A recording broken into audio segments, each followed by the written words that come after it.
So we're going on about the versions.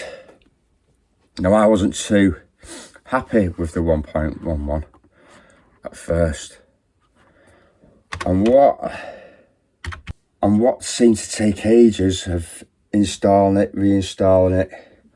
All I can say that is, if you're going to install your 1.11, make sure you install the drivers first. Make sure, apart from your mouse and your keyboard, you've got nothing plugged into your USBs, and make sure you've got no other programs running in the background, because this is what must have happened with me, because the audio just didn't sound right. People said it was about the speaker, but I was doing 1.09, which sounded good, and 1.11. So yeah, now after I've been doing like an hour since 1.11's come out, I've been doing an hour a night just doing my benchmark tests and this, that and the other. And I had the video that was out this morning. That wasn't the best one as in history, but I was very impressed with the performance using 1.11. 1.09 is great. Now, all you're getting with the 1.11, I call it the American update, because of the park M3 is gonna unmask in tinfoil, and in the UK we don't do parks. It's not a big update for me personally, neither is the bottle caps, but as I've been doing my tests, we can use bottle caps to ID iron a little bit better. You don't have to put the filter right up. You can just run it at 1 or 2, and it is IDing iron better. I'll do a video on that. And show you. So I've been busy. I'm trying to keep the testing videos down a little bit at the moment. I've got a lot of testing to do. 1.09, it's a great update. If you're not bothered about your bottle cap rejection, don't forget, I know we've got our ground suppressor or subtraction, which is quite a harsh filter, but will allow you to detect on land that is near enough undetectable, and only to be used in them circumstances. So you might never use it, but it's good to have it there, isn't it? I do feel as though 1.11 has got a little bit of performance increase on 1.09. I do, personally. Now it's running okay. I really was going to go back to 1.09 until I realised, it could be the install. It happens quite a lot. Plus, you've got to remember, every detector, every item of electrical items will perform differently. You could buy a Sony TV and another Sony TV. One could last a year, one could last 20 years. You could buy a Sony TV, you could buy a Sanyo. Remember the Sanyo series? The Sanyo could sound better, a lot better than the Sony, and the Sanyo could last 20 years. We had a Sharp TV, Sharp, used to be sponsored of Man United, and I think it lasted about 20 years, this TV. And then the LG come out, we got an LG, and it didn't last, so the old telly come back out, that was in bedroom. Every detector will be different. You will get a little bit of longevity, or maybe the soldering joints have connected better, because just the way it is on the PCB board, it will perform a little bit better. The coil, every coil won't be made exactly the same. They'll try and get it exactly the same, but there will be little discrepancies or stuff like that, how the flux goes in, and a compound and stuff like that,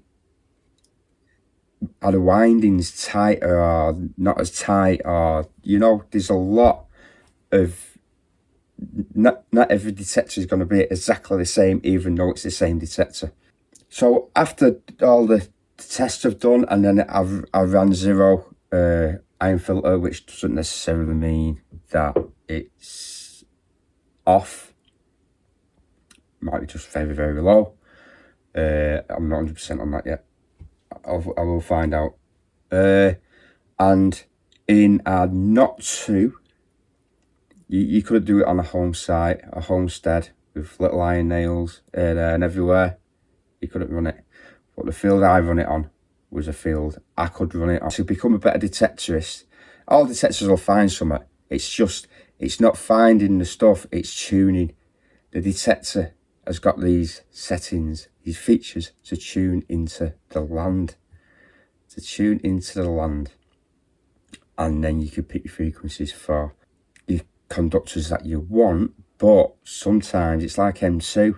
You've got to knock it back because it's very sparky, it's lively, it's whacking out 40,000 sine waves, AC with the oscillator, DC to AC, and then the oscillator per second, 40,000, 40 kilohertz, which is in the M2. 4 kilohertz is 4,000 per second waves. You got a wave, just call that 1. There's the other wave, that's 2, that's 3. You get your 60 kilohertz, 60,000 per second, 80, 84. You know what I mean? Yeah. So it's very agile. The wave pattern's changing so quick. So it's nippier in the iron. It's agile, it's fast, it's sparky. And you can tell, can't you, with M2, it's sparky.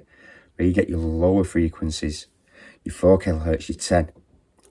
15's in the mid, where 4,000 cycles, that's a cycle, 4,000 cycles per second is sluggish, it's slow. Coil's slower. Coil sizes do the same. The coil sizes, it's a bigger coil, it's a slower coil. It's bigger. You got your TR and your RX, is it? TX and your RX or whatever, and the overlap. Bigger, sluggish to get the response back and stuff like that. Smaller the coil, nippy, fast. Especially when you're using your high frequencies. Yeah, I'm going off what I'm going on about. I'll just go on for ages, but I won't bore you too much. I'm picking the 1.11 over the 1.09 because of the added features, plus I think there is a tiny bit of performance improvement. Okay, so that's what I'll be doing. A lot of people, 1.09 is great, 1.08 was great, 1.06 was absolutely bobbins. But they knew that, and they had it done in 2 days. Yeah, all the other manufacturers, you need to kick up your ass, to be honest, on giving the customers what they want and being on point with sorting out updates, which not to have fired so many out, people haven't been happy about them, but they just want to make you happy. I'm not a fanboy, but I see it myself, and I'd rather be with a company. I'd rather use their products if they're going to look after me, and it's as simple as that. And the money, it's cheaper, and every detector will find something. So yeah, all right, I'm gonna get off because I have got things to do, and I've got on a bit, haven't I, for a change. All right.